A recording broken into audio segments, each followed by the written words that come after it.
muslimin dan muslimat yang dirahmati Allah sekalian. Dalam sebuah hadis riwayat daripada Abi Dzar radhiyallahu anhu, kata dia, anin Nabi sallallahu alaihi wasallam qala, thalatha la yukallimuhumullah wa la yanzuru ilaihim yawmal qiyamah wa la yuzakkihim wa lahum azabun alim. Qultu man hum ya Rasulullah? Qad khabu wa khasiru. Fa'adaha thalathan. Qultu man hum ya Rasulullah? Khabu wa khasiru. Faqala an-nabi sallallahu alaihi wasallam, al-musbil wal mannan wal munafiqu sil'atahu bil halifil kadhib. Atau kama qal, hadis sahih riwayat Abu Daud. Nabi SAW bersabda, Nabi kata ada 3 golongan manusia. Hari akhirat esok, aku tak mau bercakap dengan dia, aku tak mau tengok muka dia, aku tidak akan bersihkan dia daripada dosa, dan aku akan bagi azab yang cukup pedih dekat dia. Dahsyat tak tuan-tuan? Cukup dahsyat.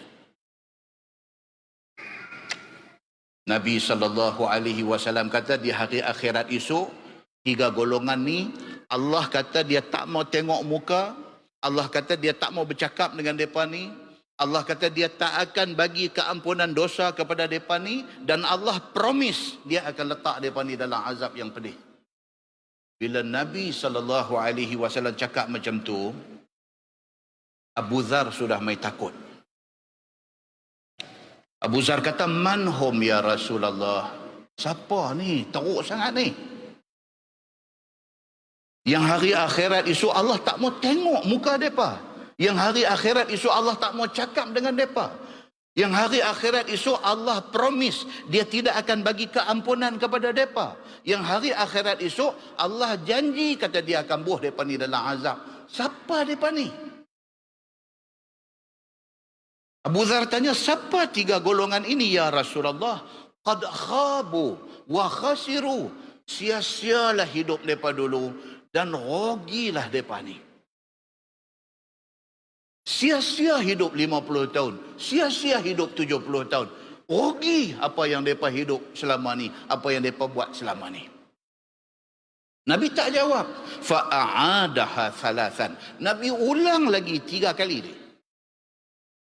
Nabi kata ada 3 golongan. Yang golongan ini Allah tak mau tengok mereka, Allah tak mau bercakap dengan mereka, Allah tak mau ampun dosa mereka, Allah nak bagi azab yang pedih kepada mereka. Nabi ulang lagi sekali. 3 kali Nabi sebut benda ni. Abu Dzar sudah main takut. Abu Dzar kata lagi, man hum ya Rasulullah? Siapa ni 3 golongan ni? Teruk sangat ni. Khabu wa khasiru. Sia-sialah amalan mereka, rugilah mereka ni. Faqala Nabi sallallahu alaihi wasallam, Nabi kata yang pertama, al-musbil. Musbil ni asal-asal maksudnya pakai baju labuh, pakai kain labuh. Pakai kain labuh. Labuh ni perbincangan panjang. Dia kata had pakaian kita tidak boleh lebih buku lali. Bila lebih buku lali itu haram, dia kata. Perbincangan panjang lagi hadis ni. Ulama kata maksudnya ialah kalau sekiranya orang tu pakai labuh kerana sombong, yang tu haram. Pasal apa? Pasal raja-raja dulu-dulu dia nak tunjuk kebesaran dia. Dia pakai baju tu, gaun dia tu, di belakang tu ada pari-pari angkat.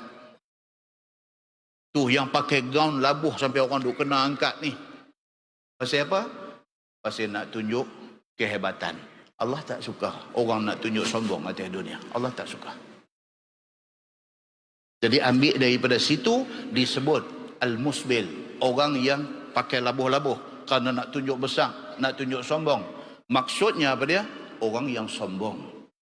Allah tak mau tengok muka dia. Allah tak mau bercakap dengan dia. Allah tak mau ampun dosa dia.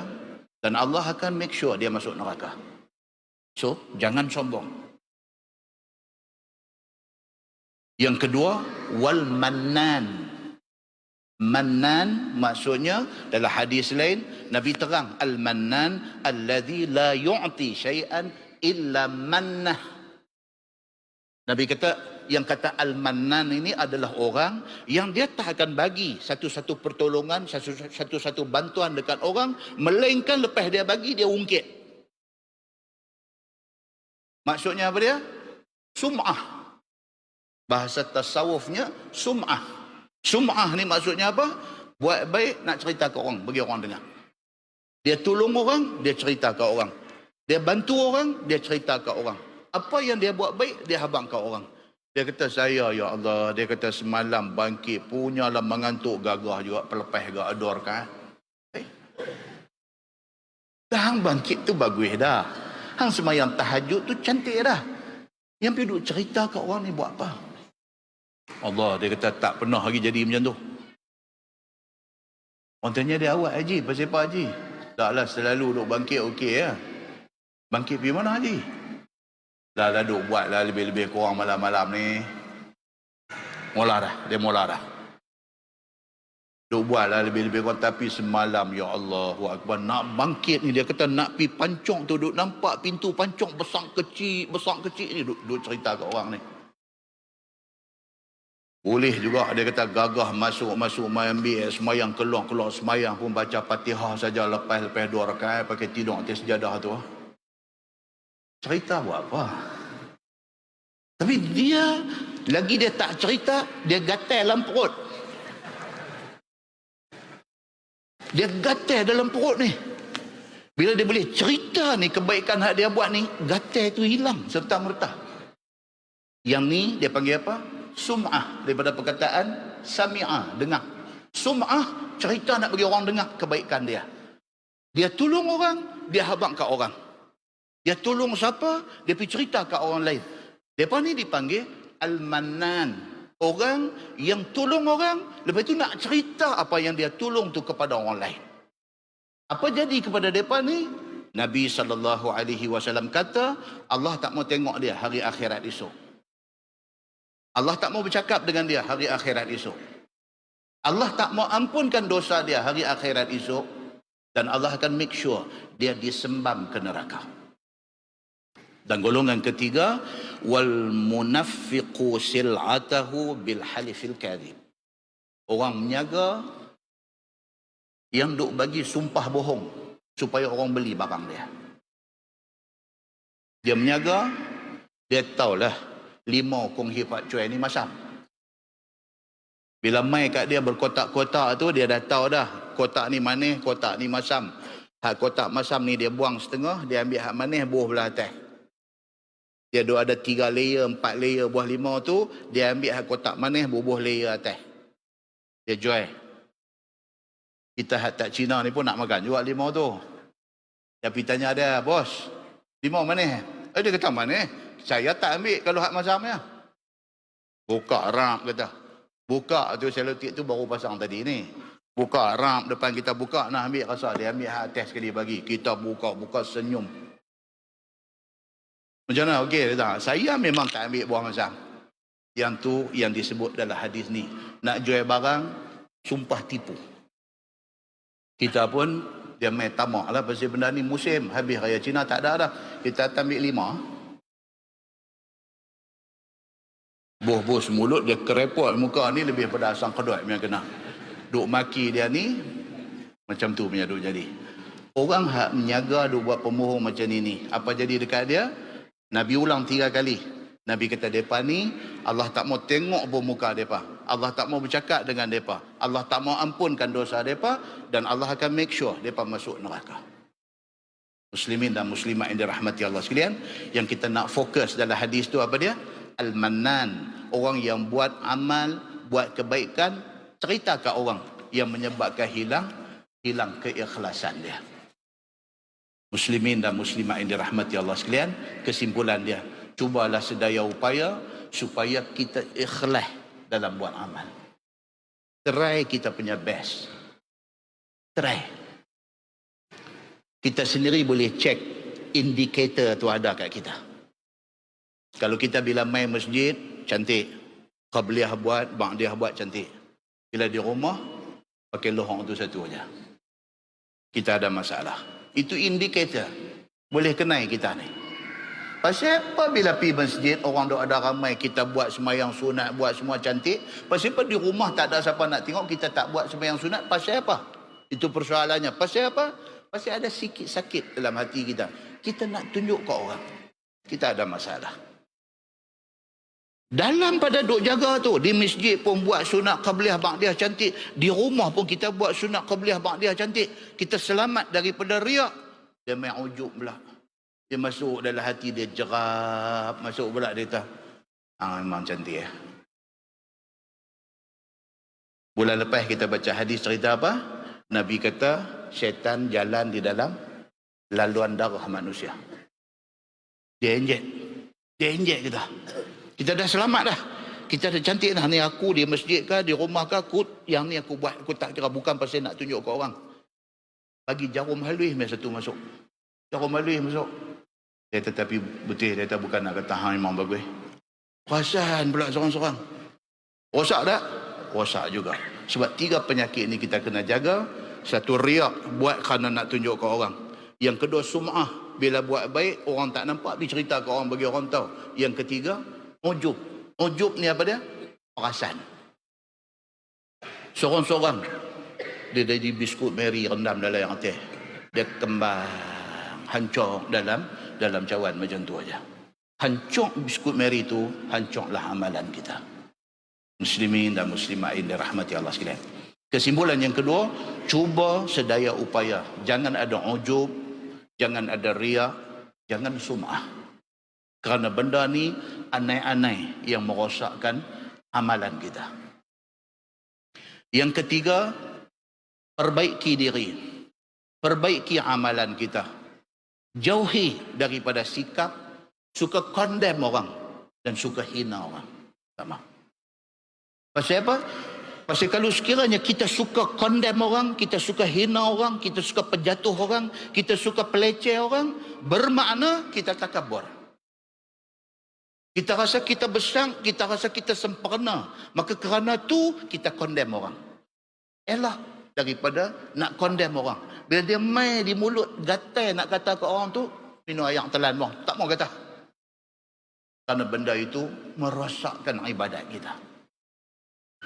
Yang keempat, perbanyakkan minta doa, mohon kepada Allah supaya Allah terima amalan kita. Allah jaga kita. Muslimin dan muslimat yang dirahmati Allah sekalian, mudah-mudahan mukadimah itu memberi manfaat kepada kita insya-Allah. Kita menggunakan Baharul Mazi jilid 21. Jilid 21.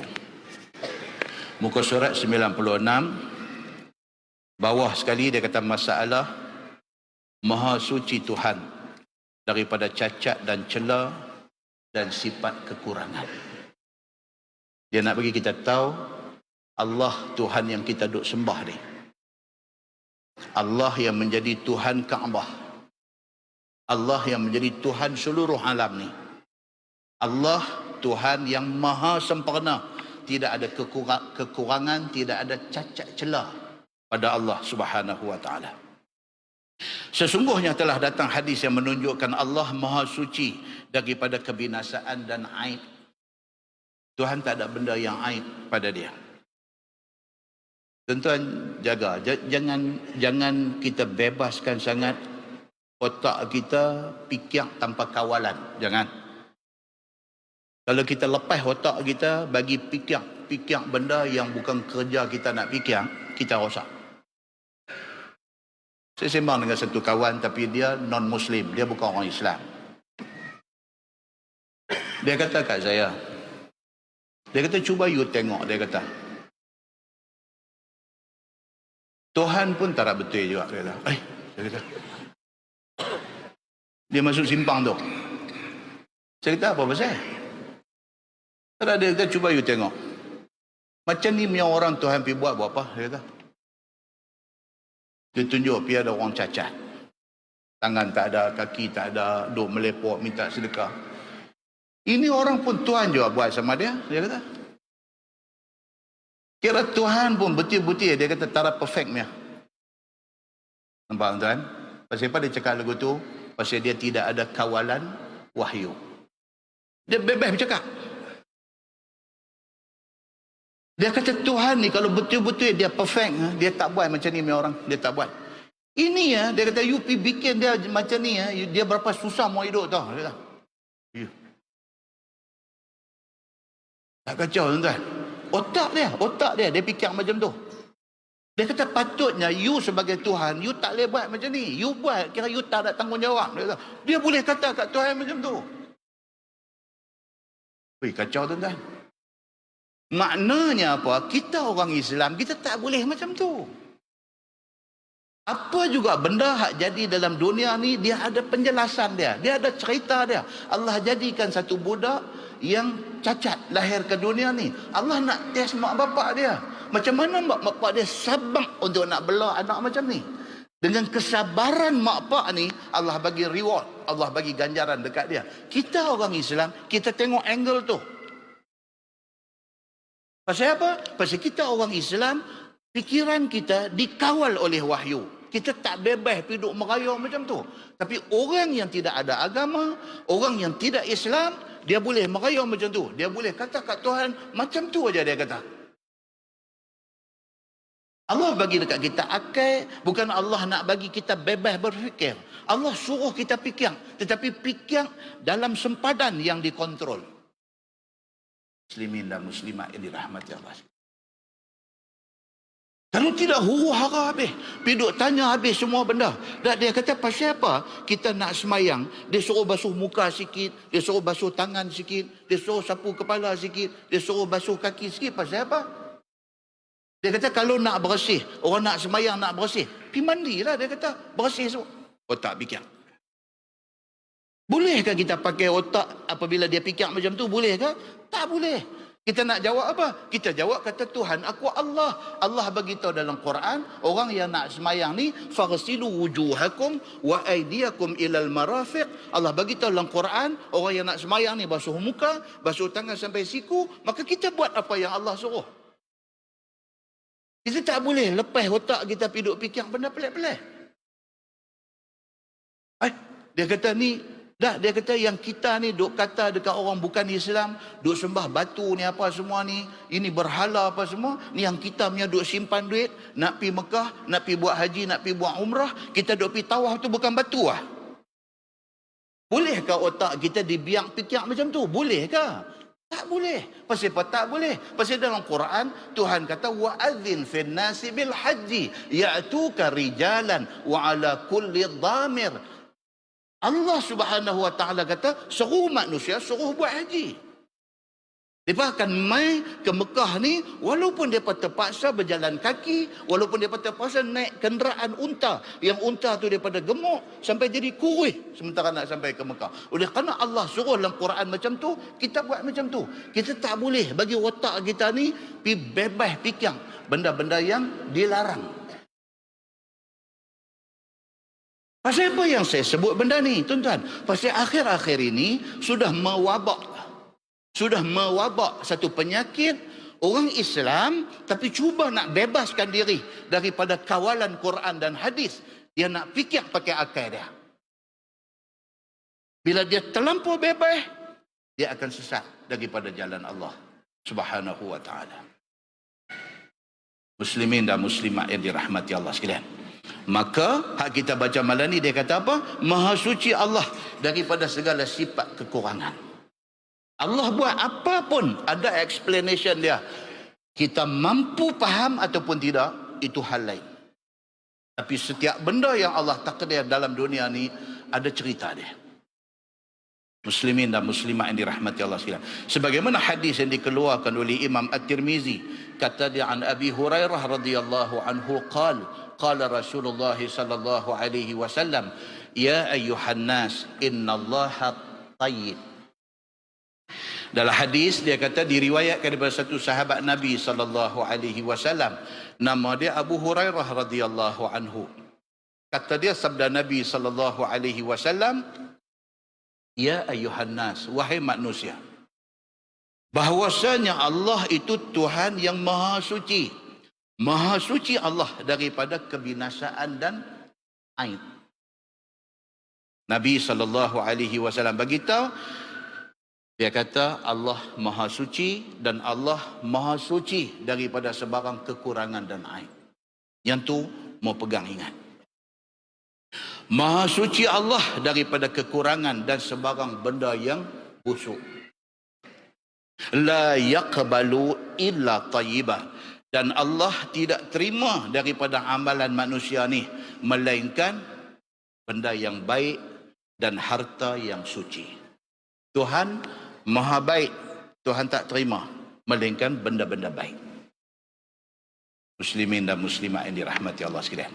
Masalah dia kata, amal dan harta itu tiada diterima Allah melainkan suci. Jaga baik. Tuhan tak terima amalan yang kita buat kalau amalan tu tak suci. Tuhan tak terima infak harta yang kita buat kalau kita infak dengan duit yang tidak bersih. Demikianlah tersebut dalam hadis tadi. Maka amal yang suci itu yakni suci daripada kerosakan dan daripada aib. Yang kata amalan ni suci maksudnya apa? Amalan yang kita buat tak rosak. Dia cerita ada kot masjid mana baru ni, musim haji baru lepas, pasangan suami isteri pergi buat haji. Suami dia buat haji tamattu', isteri dia buat haji ifrat. Okey, dua-dua pergi buat haji. Laki buat haji tamattu', bini buat haji ifrat. So oleh kerana laki dia buat haji tamattu', bila dia masuk Mekah, dia tawaf, dia sa'i, dia potong rambut, dia keluar daripada ihram. Pasal haji tamattu' itu ialah buat umrah dulu, lepas itu baru buat haji. So laki dia buat tamattu', bila dia masuk Mekah, dia tawaf, dia sa'i, dia potong rambut, dia sudah selesai umrah dia, dia boleh pakai baju biasa, dia tak ada pantang larang apa. Nak tunggu 8 hari bulan Zulhijjah untuk nak bertolak pergi ke Arafah. Itu cerita laki dia. Bini buat haji ifrat. Haji ifrat ni macam mana tuan-tuan? Bila dia masuk Mekah, dia buat tawaf qudum, dia panggil. Dia buat tawaf qudum. Bermakna dia masih dalam ihram sehinggalah hari wukuf. Jadi bini ni duduk dalam ihram, dia terikat dengan pantang larang. Dia tak boleh buat apa-apa yang dilarang ke atas orang yang dalam ihram. Suami ni oleh kerana dia buat tamattu', dia tak ada pantang larang apa. Tak apakah satu hari sudah short, dia ajak bini dia bersama dengan dia. Bini kata, tak boleh abang, saya buat haji ifrat, saya dalam ihram. Dia kata kat bini dia, hang duduk di Mekah tau, anak dahaka suami lah. Ni yang kata Pak Haji kepiah longgang ni. Allahu Akbar. Bini pun kan kelumur longgang juga. Jadi bila kena gempak dengan lelaki ni, dia pun sudah takut. Ni duduk di Mekah ni. Entah ke dia kata dahaka suami di tanah haram ni macam mana? Dia bersyarah. Bini naik seram sejuk kaki, dia ambil kunci bilik berkat. Settle lah urusan dia, bang. Dia balik pergi bilik dia, duduk tidur, duduk goyang kaki, duduk seronok, tak ada apa. Bini ni balik pergi duduk takut. Sembang dengan kawan bilik. Dia kata, macam mana saya ni? Saya buat ifrat. Kawan-kawan bilik kata, dah tu pasal apa kak? Abang hang tu lah.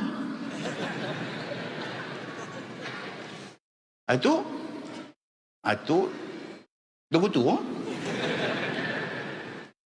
Habis macam mana ni? Kawan sebilik ni bila dengar, dia kata tak boleh kau. Dia kata, kau dalam ihram ni, kau tak boleh ni. Kalau buat ni rosak haji ni.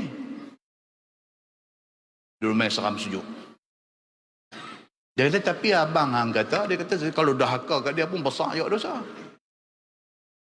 Nampak tuan? Benda nak jadi. Kursus haji ni tak tahu apa tahun. Itu dia nak jadi macam tu. Kawan bilik hak perempuan ni pula bagi tahu pula dekat suami hak duduk sebilik dengan Syekh tadi ni. Kawan ni pula kenal saya, teks mai daripada sana. Dia tahu, Ustaz, ada satu masalah cerita tadi. Allahu Akbar, saya kata. Astaghfirullahalazim. Itu kesalahan besar. Itu kira macam mana, Ustaz? Saya kata haji dia void. Haji dia void. Haji dia batal. Dia kata haji siapa? Haji Hajah tu lah. Ni yang haji tadi ni, haji ni tak ada apa lah, duk kodek kaki dalam bilik. Dia tak ada apa. Yang masalah lah ni bini dia. Tapi bini dia pergi jadi masalah, pasal dia. Allah, kau ni pula kata, habis tu macam mana, Ustaz? Saya kata kalau nak tengok balik dia punya tu, dia punya cerita kesalahan tu, haji dia sudah void. Tetapi dia wajib meneruskan ibadat haji dia sampai selesai. Maksudnya dia kembali duduk dalam keadaan ihram, kena jaga juga. Lepas itu orang pergi Padang Arafah, dia kena pergi juga untuk wukuf. Orang mai ke Muzdalifah, dia kena mai juga Muzdalifah. Orang mai ke Mina, dia kena mai juga ke Mina. Orang melontak, dia kena melontak juga. Orang balik ke Mekah buat tawaf rukun, dia kena balik buat tawaf rukun juga. Semua dia kena buat. Tapi haji tu tak pakai. Kalau dia tak buat macam mana? Kalau dia tak buat, lagi dosa lain pula main. Pasal apa? Pasal kesalahan ni, dia wajib meneruskan haji dia. Tetapi haji dia tu tak pakai. Dia teruk dia. Saya kata tak habis lagi. Dia wajib kena qadha haji tu the following year, next year. Kena qadha haji. Saya kata macam ni. Saya kata ni cerita ni bukan cerita tanya saya. Tadi cerita ni kena pergi jumpa pakar rojok haji ada di Mekah. Kena pergi jumpa, cerita balik macam cerita kat saya ni. Kena cerita balik semua apa yang betul-betul berlaku bagi pakar rojok dengar. Bukan jumpa ustaz pembimbing haji, jumpa pakar rojok hak nombor 1 tu, pergi jumpa dia. Sebab ini kes besar. Dan yang kedua, saya kata pasal nak ambil turn next year, nak main pula tu. Yang tu dia melibatkan pengurusan tabung haji. Kalau sekiranya pakar rojok kata, dia ni kena qadha tahun depan, yang tu ada special case, boleh dipertimbangkan. Tak ada, dia pergi duduk queue belakang balik. Wih, kawan ni kata ni, saya nak terang balik ke dia minta hati ni, dia kata. Tak apa, sekali saya teks step dia macam-macam mana, bagi dia nampak dulu, tapi jangan pakai dia ni, pergi jumpa pakar rojok. Dengar pakar rojok nak cakap apa. Tuan-tuan, Allah kata apa dalam Quran? Wa atimmul hajja wal umrata lillah. Tuhan kata dan sempurnakanlah haji dan umrah kerana Allah. Maknanya buat haji, buat umrah ni, dia kena perfect. Dia kena bagi sempurna, kena bagi cantik. Dia tak mau ada cacat celah, dia tak mau ada scratches, dia tak mau ada calang sana sini. Buat bagi elok, ikut macam mana yang disuruh oleh Nabi sallallahu alaihi wasallam. Apatah lagi nak pergi buat salah macam ni? Jangan. Muslimin dan muslimat yang dirahmati Allah sekalian. Tu sebab dalam ni tadi dia kata apa? Dia kata maka amal-amal yang suci itu, yakni suci daripada kerosakan ibadat tu. Ibadat haji yang dia buat tu tak mau ada rosak dan suci daripada aib. Begitu jugalah amal yang ada padanya riak dan ujub dan seumpamanya, rosak juga. Kita buat amal ibadat, ada riak, ada nak bagi orang tengok, nak bagi orang kata kita ni macam ni, tak mau, itu pun rosak. Kita buat amal ibadat, kita sum'ah, kita pergi duk cerita kat orang macam tu macam ni, itu juga merosakkan. Kita buat amal ibadat, kita ujub, kita perasan dalam diri kita, kata kita ni the best di kalangan semua orang, juga rosak. Begitu juga tiada diterima Allah daripada segala harta. Macam inilah juga dia kata cerita amal ataupun amalan yang melibatkan harta. Dia kata melainkan harta yang kita nak bagi itu mesti suci daripada bercampur dengan benda haram. yakni tiada berpahala amal harta melainkan harta itu bersih daripada haram. Ini yang saya kata dalam Gazette bulan lepas. Satu orang duk kerja dalam jabatan kerajaan, dia duduk pos yang boleh makan rasuah. Dia kerja jabatan kerajaan, dia duduk pada pos yang boleh ambil rasuah. Rasuah ni jangan mula, dia nanti ketagih. Pasal apa? Pasal kita duk biasa gaji 10,000, gaji 12,000, rasuah duk masuk kot tepi, dia sudah jadi 25,000. Bila kita duk masuk 25,000 sebulan, kita tak boleh korang dah. Bila korang pula 25,000, kita jadi miring. Maka rasuah ni jangan mula, jangan start. Bila kita mula, bila kita start, kita tak boleh stop. Pasti kita dah adjust, kita punya lifestyle. Kita punya lifestyle, kalau kita duk hidup dalam lingkungan pendapatan 5,000, 10,000, tiba-tiba kita ubah pergi jadi pendapatan 25,000. Kita nak turun balik itu susah. Baik, dia duduk dalam jabatan dan dia duduk pada position yang boleh buat duit rasuah. Dia duk ingat apa? Esok bila pencen esok, sebahagian daripada duit rasuah ni dia ambil, dia buat mahat tahfiz. Sebab dia kira dalam kepala dia, mahat tahfiz ni akan menjadi kelorok yang akan membersihkan dan mencuci segala dosa yang dia buat. Dia duk ingat macam tu. Baik, now dia nak bagi tahu kat kita, bolehkah macam tu? Dia kata, tidak berpahala amal yang melibatkan harta melainkan daripada sumber yang bersih daripada haram. Dia ambil sebahagian daripada duit rasuah tu buat mahat tahfiz, buat rumah anak yatim, buat rumah orang tua-tua, tak jadi apa benda tu. Tidak menyebabkan dia bersih daripada dosa yang dia buat sebelum ni. Pasal apa? Pasal dia bagi tu sumber daripada pendapatan haram. Kerana yang suci dan yang baik itu ialah yang dibaikkan oleh syarak. Benda baik atau suci ni dia bukan nilai pada perasaan, tapi pada syarak. Syarak kata okey tak okey? Itu nak tahu. Kalau syarak kata tak okey, tak okey. Muslimin dan muslimat yang dirahmati Allah sekalian, bukannya barang yang ada ia baik dan elok pada perasaan sahaja. Jangan kita duk rasa kata benda ni aku dah pergi buat ni mahat tahfiz ni bagus, jangan.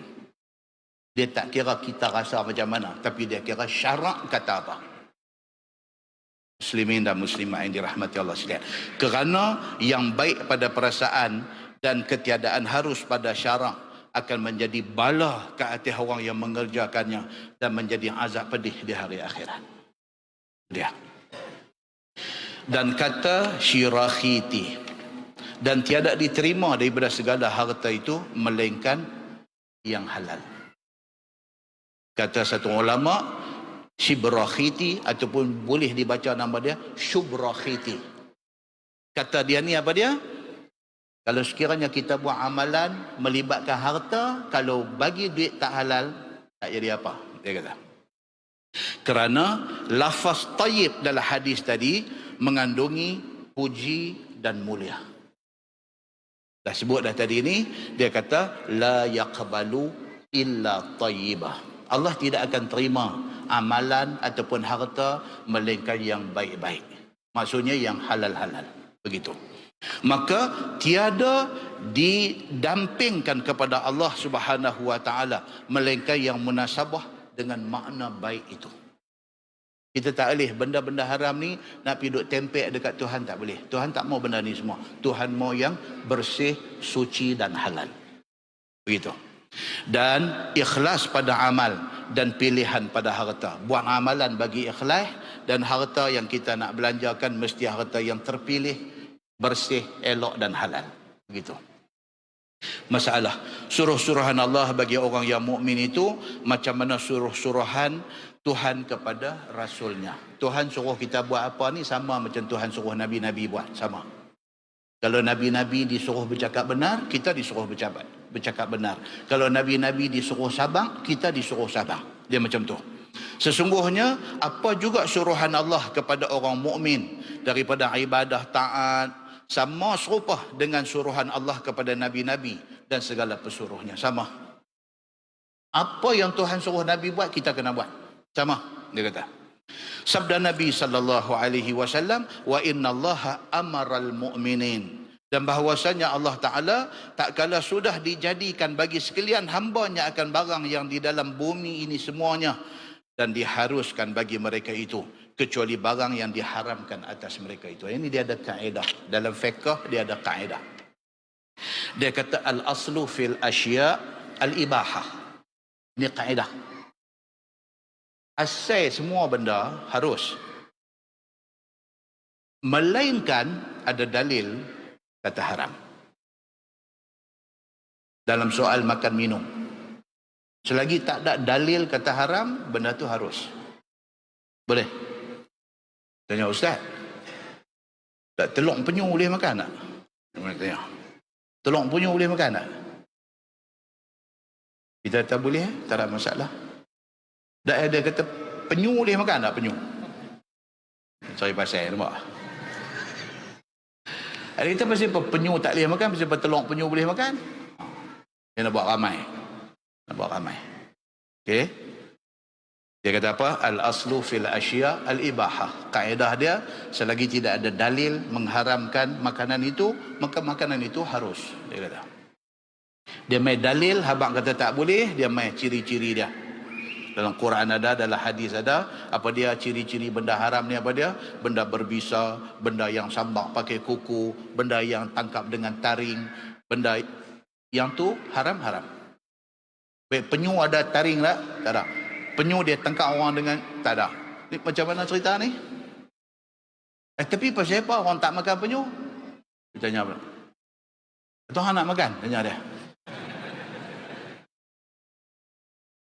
Tanya pula seorang lagi, Ustaz, baru ni saya tengok National Geographic. Okey. Tak tahu, dia kata. No. Dekat lautan Pasifik no. Dia jumpa satu menatang, dia kata dalam laut. Sebiji rupa macam babi, dia kata. Tapi duduk dalam laut.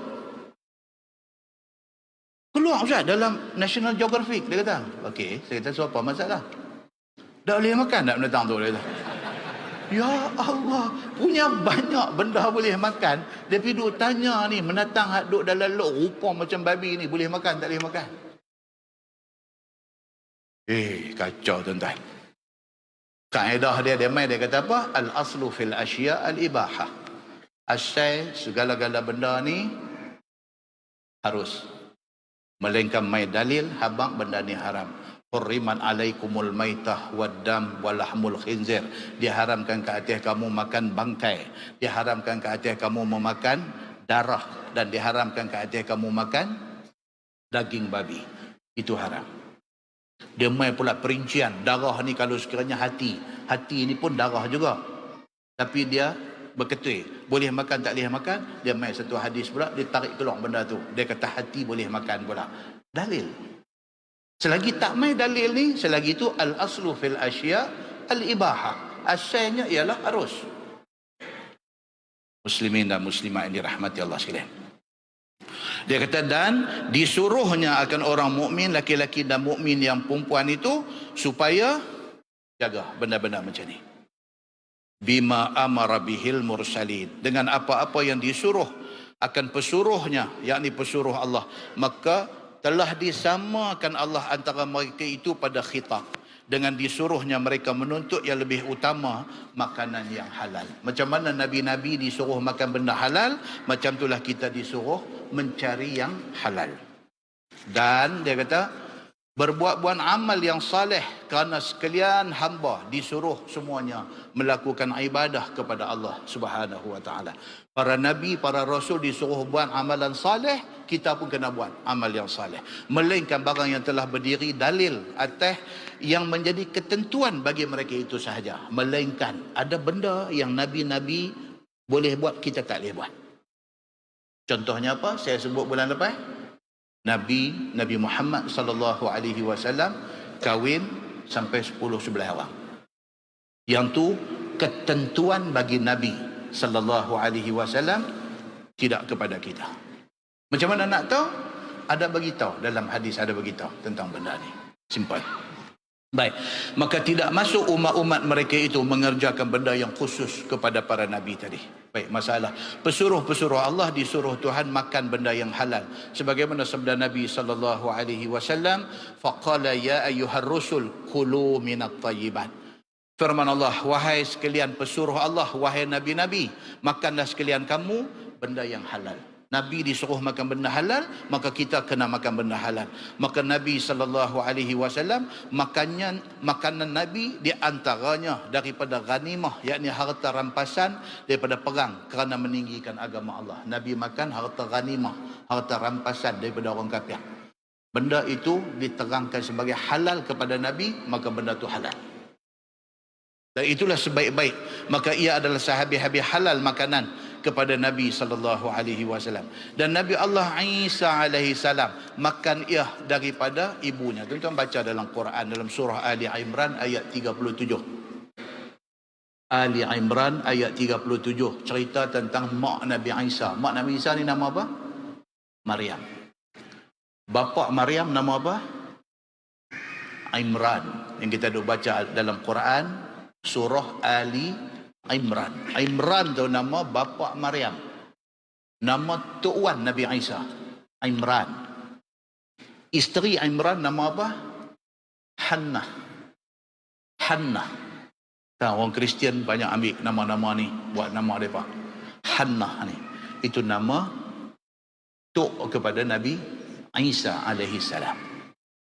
Kita dah baca dalam tafsir Imran dengan Hannah menikah lama, tak ada rezeki anak, tak ada. Sampai umur tua dah, sampai dua-dua orang pun ingat, tak ada dah, kita ni tak ada dah rezeki anak. Sampai bernazang. Hannah ni bernazang. Mak kepada Maryam ni bernazang. Dia kata kalaulah Allah bagilah satu anugerah anak, dia kata dia nak bagi anak dia ni pergi jadi tukang khidmat ke Baitul Maqdis. Kita cerita di masjid Matang Buluh baru ni, Baitul Maqdis ni. Oh, cerita banyak tuan-tuan Baitul Maqdis ni. Dan kita dah panjang dah sebut di Simpang 4 Matang Buluh ni. Baitul Maqdis ni in short, secara ringkasnya pada tuan-tuan, ada duit pi. Ada duit mungkin api. Kita pergi umrah pun duk kena 7,000 macam tu. 8,000, tengok kita ambil package elok sikit, nak duduk hotel dekat dan sebagainya, dia pergi sampai 9-10,000. Kalau 9,000, 10,000, additional lagi 1,000, tuan-tuan boleh pergi Baitul Maqdis. Bukan cerita nak pergi makan angin, tapi cerita dia nak pergi tempat yang Nabi suruh kita pergi.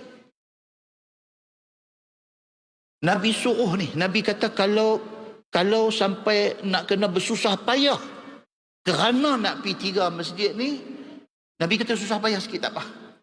Mana? Masjidil Haram, Masjid Nabawi, Masjid Aqsa. Kalau kerana nak pergi 3 tempat ni nak kena susah sikit, Nabi kata susah pun tak apa. Pergi. Bila sampai di sana tuan-tuan, Baitul Maqdis kita dah cerita di Simpang 4 Matang Buluh. Kita tak sebut dalam tu satu cerita apa dia?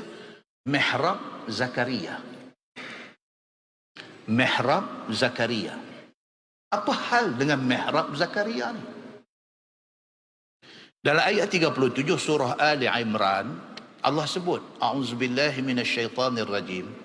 Fataqabbalaha rabbuha biqabulin hasan. Wa ambataha nabatan hasanan. Wa kaffalaha Zakaria. Kullama dakhala 'alaiha Zakaria al-mihrab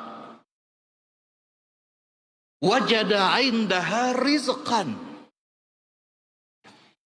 Qala ya Maryam anna laki hadha? Qalat huwa min 'indillah. Innallaha yarzuqu man yasha'u bighairi hisab. Shadaqallahul azim. Tuhan kata fataqabbalaha rabbuha biqabulin hasan. Apabila Imran dengan isteri dia Hannah dia minta kat Tuhan, nak minta bukan nak minta ramai, minta seorang aja anak. Jadilah Seorang aja. Kalau Allah bagi sungguh anak seorang ni, kami nak bagi anak ni pergi berkhidmat dekat masjid, dekat Baitul Maqdis. Fataqabbalaha rabbuha biqabulin hasan. Tuhan terima permintaan itu. Tiba-tiba Hannah yang sudah tua ni mengandung beranak mai satu anak perempuan, nama dia Maryam, mak Nabi Isa. Dia sudah niat kalau dapat anak nak bagi jadi tukang khidmat. Tiba-tiba dapat anak perempuan. Tuan-tuan pernah jumpa masjid di Malaysia ni tok siak dia perempuan? Perempuan ni bukan tok siak lah. Perempuan ni AJK masjid boleh perempuan. Tok siak perempuan ni tak pernah berlaku di Malaysia ni. Tapi di Indonesia imam perempuan sudah ada. Imam kepada jemaah lelaki-lelaki. Hannah ni bila mengandung beranak-beranak Allah, anak perempuan. Dia sudah nazar kalau dapat anak nak pergi bagi dekat Baitul Maqdis, pergi bagi jadi orang yang berkhidmat pada Baitul Maqdis. Tiba-tiba anak perempuan, dia hantar juga. Siapa dia juru khidmat ataupun orang yang bertanggungjawab mengimarahkan Baitul Maqdis masa tu? Siapa dia? Nabi Zakaria. Nabi Zakaria ni siapa? Nabi Zakaria ni first cousin dengan Hannah. Dia sepupu Hannah. Maknanya apa? Dia pak benakan Maryam. Maknanya apa?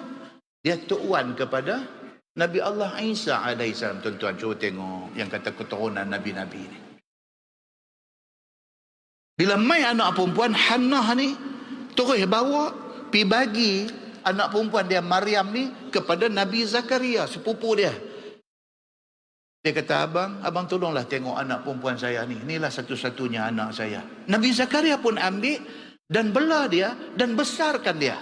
Itu sebab saya sebut di masjid Simpang 4 Matang Buluh baru ni, kalau kita pergi ke Masjid Aqsa, kita turun basement, kita turun ke tingkat bawah tanah tu. Kita turun di situ, dia panggil Aqsa Qadim. Dia panggil Aqsa Lama yang tu. Masuk tuan-tuan, bahagian bawah tanah ni punya luas. Lagi duk pi, lagi ada ruang, lagi duk pi, lagi ada ruang, lagi duk pi, lagi ada ruang. Masya Allah, punya besar ruang bawah tanah Masjid Aqsa ini. Pi sampai sud ujung dinding tu, dia ada satu tempat. Tempat macam ada rumah orang di situ. Dia ada batu melengkung, macam ada satu rumah di situ dulu ni. Di situlah tempat katanya. Di situlah tempat Maryam membesarkan Isa alaihissalam. Ada kesan lagi sampai hari ni pi, depa nanti bawa pi, depa nanti tunjuk tempat-tempat tu, bawa kita naik sampai atas, tunjuk. Macam ada tempat mandi baby, semua dah. Di sanalah terletak mihrab Zakaria. Mihrab Nabi Zakaria. Dalam surah Ali Imran dia kata apa? Wa kaffalaha Zakaria. Apabila Hannah pi bagi Maryam kepada Nabi Zakaria, dia tolong jaga Maryam ini, bagi dia ni pendidikan, ajak dia, dan akhirnya Maryam ni dia membesar dengan didikan yang baik. Wa ambataha nabatan hasanan. Dia membesar dengan keadaan yang cukup elok. Kullama dakhala 'alaiha Zakaria al-mihrab. Ini dia mai, Tuhan nak tunjuk kuasa dia. Bila Nabi Zakaria keluar pergi buat kerja apa-apa, cari makan apa semua, balik mai, dia pergi ke mihrab ni, ke tempat dia letak Maryam apa duduk ni. Bila dia sampai di sana, wajada indaha rizqan. Di sisi Maryam ini ada buah-buahan yang banyak, rezeki makanan yang cukup banyak.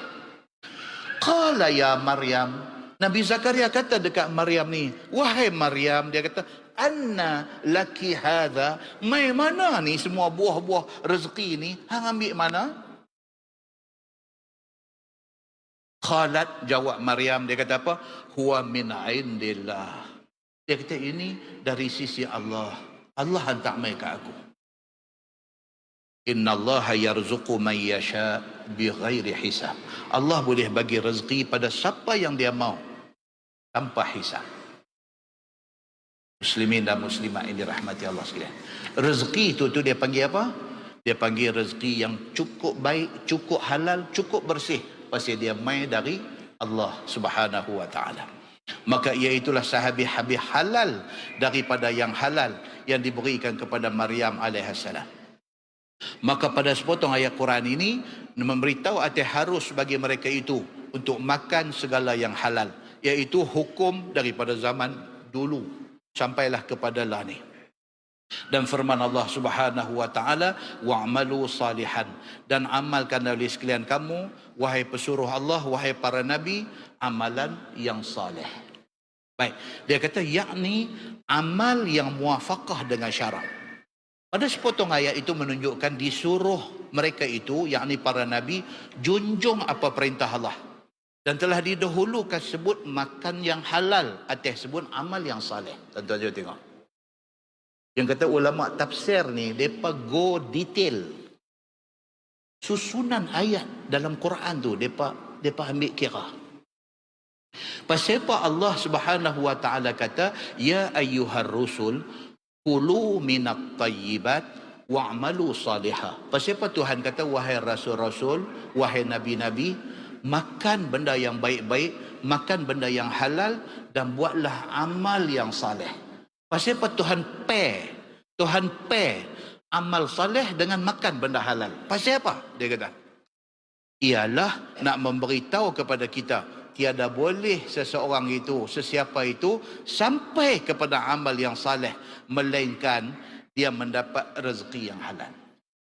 Pasal itu Tuhan pair. Dia bagi pasang.